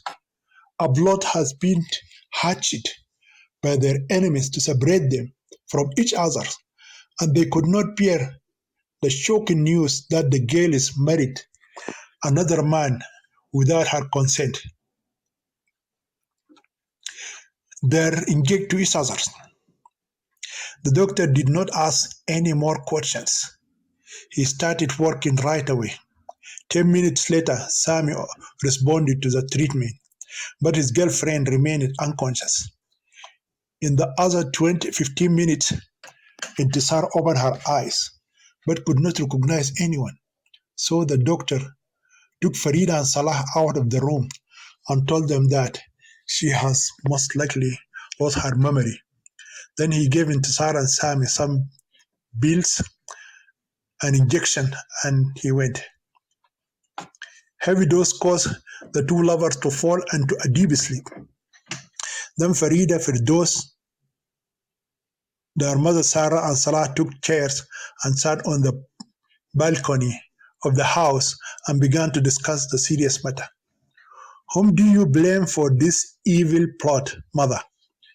Farida asked. Of course, the criminal Umar, his evil mother Sakina, and his immoral sister Badriya.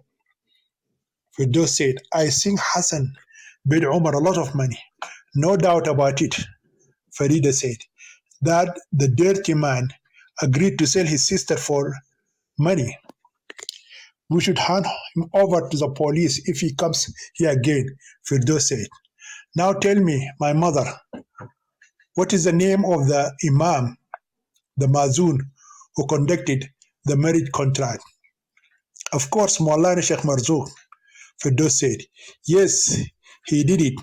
Hassan Mahjoub al-Hilali showed me the marriage contract with the name of Maulana Sheikh Marzouk and the signature on it, said the mother. What kind of a religious leader is he? Farida said. He should have inquired first about the girl's true guardian before marrying her to any man. Hassan said that he had convinced the Imam Maulana Sheikh Marzouk that he had sent his marriage proposal for Intisar. The mother replied, he showed him the letter you sent him. Why didn't he wait until I came and revealed the reason for my refusal? I had already accepted Sami's engagement to Intisar. My daughter Farida, who sent his message first, Hassan or Sami? Of course Hassan. But before I received his letter, Intisar told me on the phone that she refused his love and proposal because she wanted to continue her studies. He is not entirely satisfied with her answer, her response. He said she did not tell him yes or no, but that she wanted to continue her studies. Of course, I had written to him very plainly and told him that since she had rejected your engagement, that was the end of it. His letter revealed that he wanted me to force her to accept him, by hook or by crook, as her future husband. Can I participate in this discussion? Salah asked. Farida said, yes, of course. You are welcome to join us. Since Hassan understood that Intisar rejected him and Farida supported her refusal, why did he go to her older brother Umar? Why didn't he go to him before writing to her older sister Farida? Besides, do you think that Hassan and Umar alone planned such sinister plot? Salah asked. The only person who might care about separating Sami from Intisar is Mr. Osman al-Tayyib. But I suspect that the rich man has a hand in this evil conspiracy. How did he know that Umar is Intisar's oldest brother and sworn enemy? And how did he know that Hassan is interested in Intisar? And what about Maulana Sheikh Marzouk? Of course, Farida said. He should be blamed not as a conspirator, but as a foolish religious leader. How can he sit in the mosque and marry girls without trying to find out the motives of those interested? Tomorrow I'll go and reveal to him the motive behind the evil plot. Then I'll ask him to annul the marriage contract between Intisar and Hassan. I don't think Maulana would be willing to cancel the marriage contract because he is interested in marrying Sami to his daughter Samia. Firdaus said, how did you know that? Farida said, how did you know that? Sami told Intisar that his parents are interested to him marrying the Imam's daughter. His mother had already spoken to Maulana's wife, and both of them showed interest in the marriage. How did you know that Maulana knew about Sami and Intisar's friendship? I'm not so sure. Anyway, I will ask Sami to come with me tomorrow. He can tell Maulana that Intisar and he are in love and they are engaged to each other. He had previously asked for her hand in marriage from me as her guardian, and her family accepted his proposal. What will you do if the Imam refuses to annul the marriage contract? Salah asked. When Farida heard such a possibility, her face changed and became angry again. I will go to Hassan and his father and mother and tell them that Intisar is not a slave girl for Umar to sell her and Hassan to buy her. She has the absolute right to choose her life partner, and since she rejected Hassan's love and engagement, he did not have the right to force her to marry him against her will. Firdaus said, I don't think Hassan will listen to you because he is madly in love with Intisar. This is not love, Farida exclaimed. This is pure selfishness and madness. If he refuses to concede the illegal marriage contract, I will go to the evil slave trader Omar. Her mother said, I don't think the evil one will let you into his house. In that case, I'll go to the law. I will hire a great lawyer. I'm willing to spend all the money I save defending the rights of my two sisters, Intisar and Firdaus. I'm their sole guardian and protector. My dear daughter Farida, I know you love your sisters. I also know that you have sacrificed a lot for their happiness. Now you have a good job in Abu Dhabi.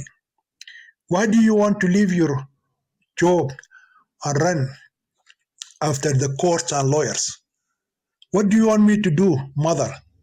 Do you want me to close my eyes and close my ears and let that selfish man Hassan take my sister Intisar by force? She may have to commit suicide or run away from home. Then I go back to the Gulf country as if I don't love her?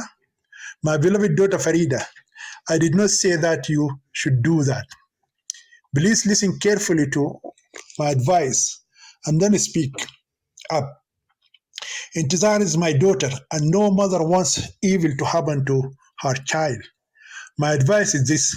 First of all, I learned that Sam's father does not accept the love relationship between his son and our daughter because we are poor and he's rich. He had already severely warned his son not to become attached to her. This means that he is serious about separating them. from each other. He is a rich and influential man, and all police power in his hands. Who knows whether or not he really has hand in this evil plot of Umar? My first piece of advice to persuade Intisar to stop continuing her friendship with that rich man's son. Secondly, we all agree that Hassan's way of using the bad guy Umar to get Intisar as a wife is wrong. But one thing I am sure of is that he has deep love for her. So he must do everything in his power to make her a happy wife. A Sudanese proverb says, it is better for a girl to marry the man who chases her than the man she pursues. Often Hassan asks her for Intisar's hand in marriage. This shows how much he loves her and wants her to be his wife. Even by using Omar, he showed us that he loves her and wants her by all means. I think he wouldn't have gone to Omar if he didn't know that Intisar is in love with the rich man's son. Of course, because he loves her, he couldn't bear to see her doing something wrong. Moreover, we all know that a rich boy like Sami will eventually make a poor girl like Intisar pregnant with an illegitimate child and withdraw himself and deny the whole love affair. Who knows what our daughter actually did with that rich boy? And only God knows. I would not be surprised if I learned that he previously committed adultery with our virgin daughter, took away her virginity, and impregnated her with haram son or haram daughter. I worship and ask in my daily 5 prayers of God Almighty and our blessed Prophet Muhammad that nothing like this abominable scandal has happened to our honorable daughter, Intisar. Before it is too late, my dear daughter Farida, open your eyes wide and listen carefully to your loving mother's wise advice. My advice to you, my beloved daughter, is to convince your dear sister Intisar that her love affair with the rich son Sami is not likely to work for her in her favor. When her eyes open to the truth, you can go to Hassan and his father and mother. You must tell them that by going to Omar, they have done something terribly wrong. Wherefore, if they accepted their mistake and are ready to apologize to Intisar and her family, we can convince our daughter to marry Hassan of her own free will and not by force. When the mother Sarah has finished her advice, there is a complete silence in the house as if someone has suddenly died. Everyone looked at Farida to see how far she had taken her mother's advice. The older daughter said, do you know, Mama, everything you said came from your heart and not from your mind, and that is why it seemed to me so selfish and nonsense. You spoke in the interest of your daughter Intisar and forgot to include her fiancé Sami. He proved to us today that he is true in his love and therefore cannot live without his fiancée. Such a good boy like him will not betray his girlfriend, make her pregnant before marriage, abandon her, and then go to another girl to marry her. So if I have to follow your advice and force Intisar to leave him, what will happen to him?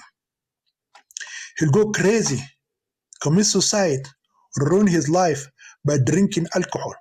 In addition, we saw what happened to Intisar when she heard of Umar and Hassan plotting against her. She lost her memory, and who knows if she will get it back or not.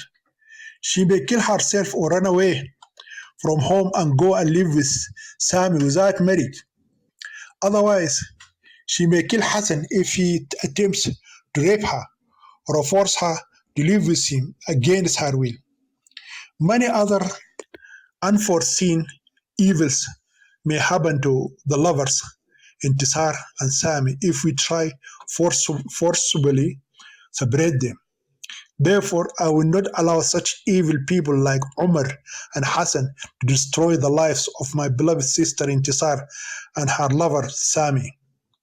Firdaus said, I will also stand with you, my sister Farida, and I will until I see my sister Intisar marries her fiance Sami. Salah said that I too, as a recognized lawyer, am ready to stand by you and fight those evil people and prove before the court of law that a so-called marriage contract between Intisar and Sami is nothing but an evil plot. When the mother realized that her advice has been rejected and that everyone supported Farida, she got up, went to her room to sleep. However, the morning of the next day proved the doctor wrong when Intisar regained her memory. When the lovers wake up from their sleep, they found the others sitting silently and waiting for them. Then Farida told them briefly about her plan to visit the house of the Imam of the largest mosque, Maulana Sheikh Marzouk. The fiancé Sami appreciated Farida's attitude and assured her that he would never allow such a vicious plot to separate him from his fiancée, Intisar. After breakfast, Farida and Sami decided to implement their plan. So the 4 addresses of Maulana Al-Fadil, the Imam of the largest mosque in the city, were written on a piece of paper. And then the search began for the Mazoon who would reform the marriage contract of Hassan and Intisar. Chapter 10. Visiting the holy abode of the Imam of the Grand Mosque. The virtuous Maulana Sheikh Marzouk owns 4 residential addresses because he has 4 Muslim wives and 4 separate residents. Each wife has her own home, children, servants, beds, and other property. Therefore, to find the religious leader of his unexpected visitor is down to their luck. If they are lucky enough, they will find him at the first randomly chosen address. If they fail to find him at his first address, they will have to try their luck again. Whatever their problem, they must never dream of being the first wife they speak with her. She will advise them where to locate her husband. It will not be due to lack of knowledge, but jealousy and gross hatred between the 4 rival wives would prevent her from doing so. Before they left the house, Farida and Sami prepared all the necessary papers that may need to convince the religious leader that he had been either deceived by Umar and Hassan or conspired with them. They decided not to allow him to refute their argument by quoting religious texts such as the verses of the Holy Quran or the hadith of the Prophet Muhammad. Every verse or hadith that contradicts logic or attempts to prove the validity of an illegal marriage contract must be rejected. Moreover, they agreed that they should be brief and ask Maulana that he should be likewise. They know from experience that religious leaders talk a lot but gain nothing from their listeners and benefit them with nothing. They are just like white washed tombs that look beautiful on the outside but on the inside are full of dead people's bones and everything unclean. They also complete the proverb which says, much cry and little wool. At 10 o'clock in the morning, Farida and Sami stood in front of the first home of their religious leader, who had married Hassan to Intisar. They knocked on the door once and waited, but no one answered. They knocked on the door the second time, and they did not answer their knock either. They tried the third time. When there is no response, the third time, they decide to leave. They walk a few steps, and suddenly they hear a man's voice calling them back. They understood that the caller was behind the door and had heard them knocking previously, but wanted to test their religious commitment.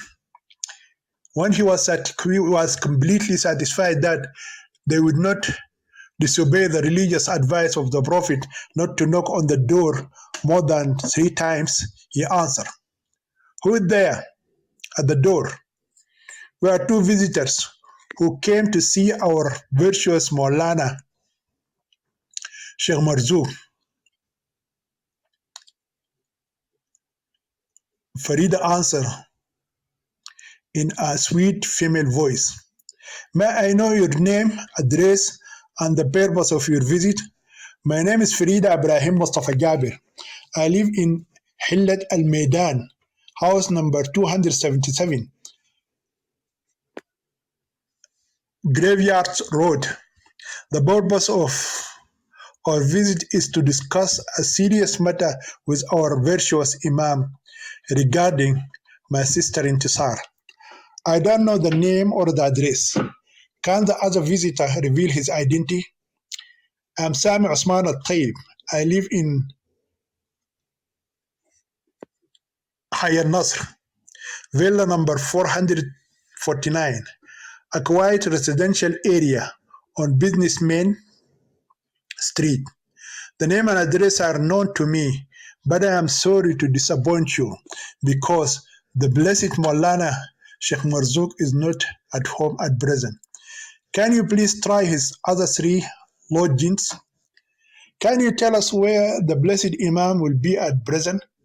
No answer. The 2 pursuers have been forced to try their luck again. In the second house, Farida and Sami received the same questioning and disappointment, except for the different closing words. It is expected that the blessed Maulana Sheikh Marzouk will come tonight to the house of wife number 2 and will remain here until tomorrow evening. Will you come tomorrow morning, please? Farida said that our matter is very urgent and therefore we cannot wait one more day. In this case, try the other residence of our blessed Imam. Once again, Farida and Sami pick up at random address. Fortunately, in the third house, they receive a positive response. After interrogation, the guard said, "Please wait until I get the permission of our blessed Sheikh." The 2 visitors waited another 10 minutes before the door is finally opened. According to Sami's watch, it is 5 p.m. Accordingly, 7 long hours spent on searching for the virtuous polygamous man, the Imam Sheikh Marzouk. Then the servant directed the visitors to the room where the blessed man is. As they entered, they saw the eminence Maulana Al-Mubarak sitting comfortably in an armchair with the Holy Quran open before him. The religious leader is deeply engrossed in reading the Muslim holy book. At first, the visitors hesitated to bother the blessed man.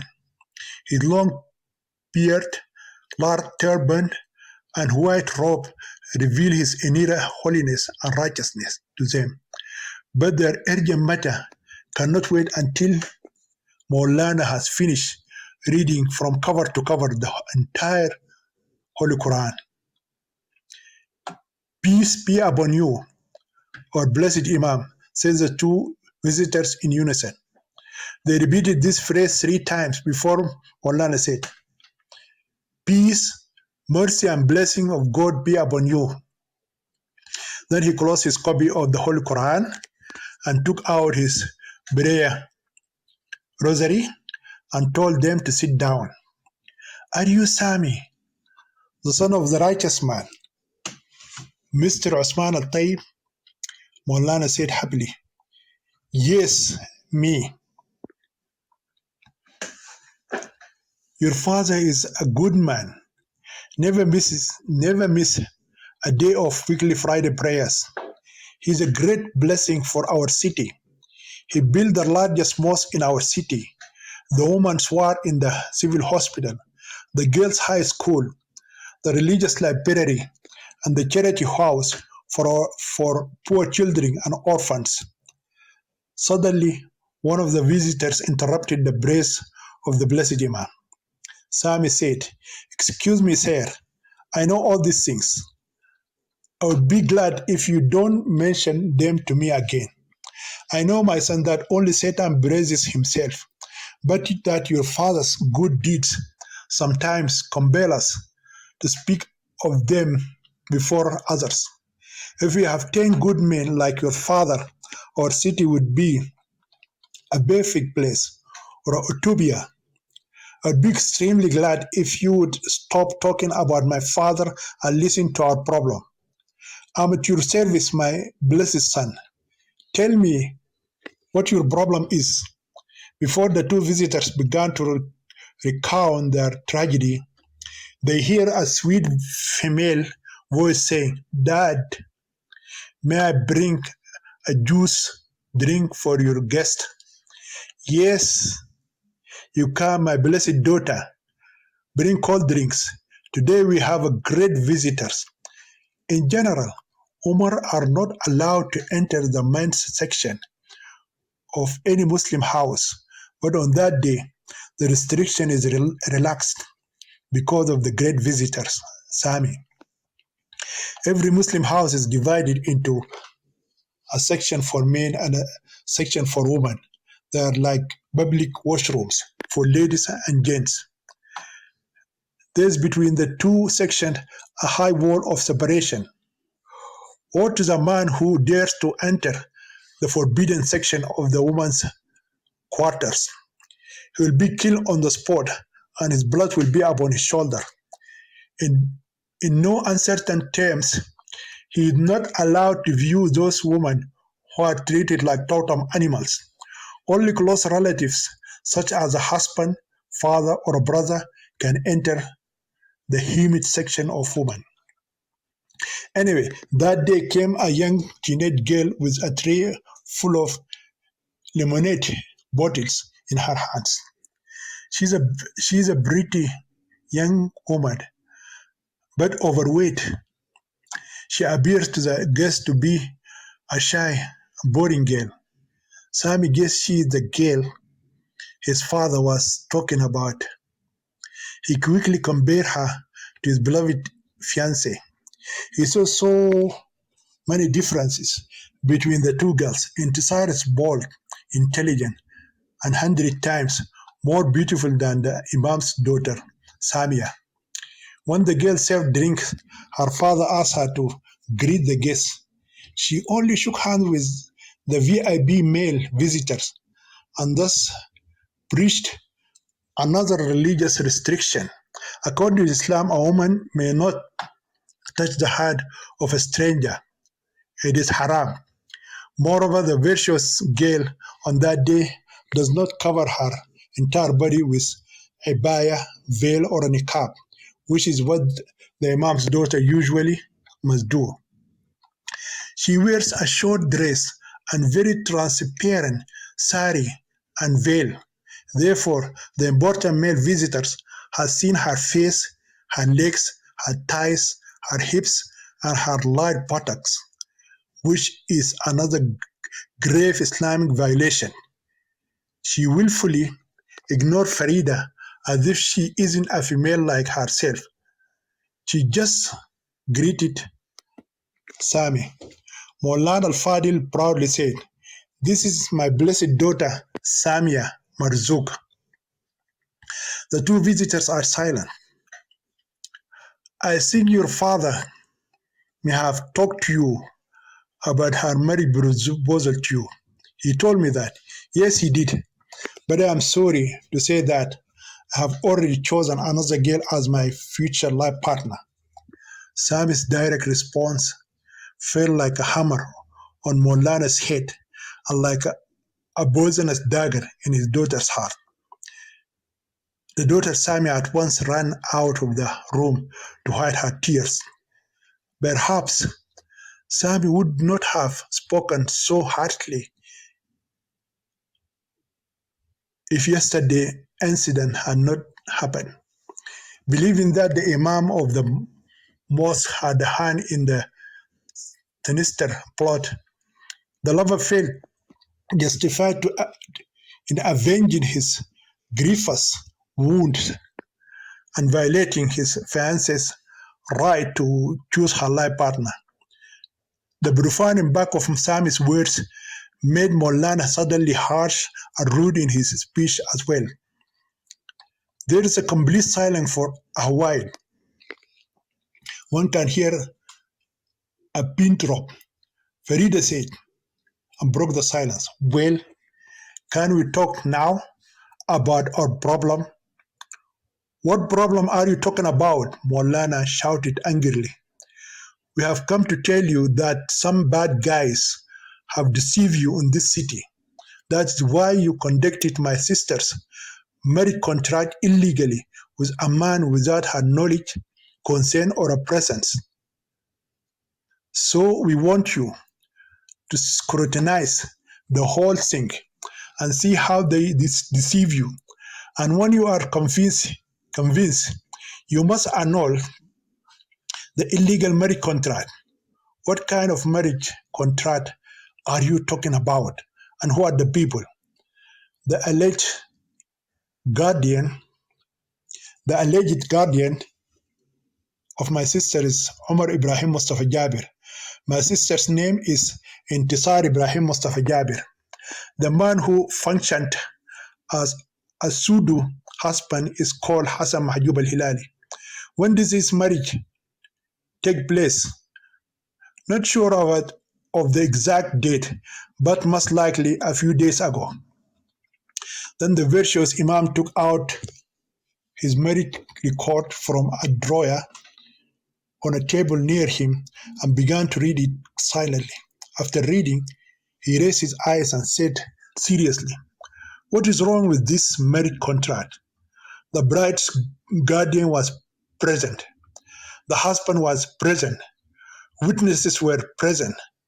Their names, addresses, and signature were taken by me as a recognized Mazoon who conducted the halal Islamic marriage between Intisar and Hassan. Who is the girl's guardian? Farida asked. Her elder brother, Mr. Omar Ibrahim Mustajabir. He was her guardian because she lost her father 10 years ago. He showed me his father's death certificate. I got a copy of it. That villain is not her guardian, but her sworn enemy. My mother, Sarah, and I are her only guardians. Listen, woman, if you have any enmity with your brother, it is none of my business. I cannot go to every house and see if there is a quarrel between brothers and sisters. If you can prove to me that Omar is not the girl's older brother, or that her father is still alive and of a sound mind, I will cancel the marriage contract on the grounds of deceit. These are the only reason which the marriage can be annulled. If the girl Intisar comes herself to you in your house and tells you that Omar is her sworn enemy, will you be satisfied? May I ask you a personal question? Yes, you can. How can you describe a man who brought a good husband like Hassan Mahjoub al-Hilali to your sister as her sworn enemy? Marriage is a personal matter, and therefore my sister has the absolute right to choose the person she wishes to marry. Besides, I am Intisar's older sister, and I am her sole guardian. A woman is guardian for another woman. There is no such things in the law of the book of God, the Holy Quran, and the Hadith of His gracious messenger, Muhammad. May God bless him and grant him peace. According to the Shafi'i and Maliki schools of Sharia, which derive directly from the Holy Quran and the blessed Sunnah of our infallible Prophet Muhammad, a woman is completely incompetent to enter into a marriage contract herself or for another woman, even though her guardian may authorize her to do so.